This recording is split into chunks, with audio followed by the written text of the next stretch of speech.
para maging effective po tayo na mga servant ni Lord na pinaglagyan ng Kanya pong presensya. Number 1, tayo po ay mamuhay ng may kalinisan at may kaayusan, mga kapatid. Mayroong malinis at maayos na pamumuhay. Yan po ang mga epektibong lingkod ng Diyos. Na sinasabi po ni Apostle Paul kay Timothy in verse 21 na ang sino man daw lumalayo sa kasamaan ay katulad ng sisidlang natatangi, malinis at karapat-dapat gamitin ng may-ari para sa lahat ng mabubuting gawain.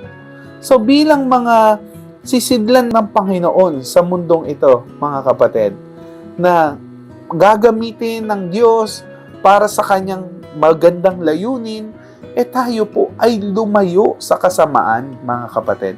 Mga kasalanan na kung saan tinapos na ni Kristo sa krus.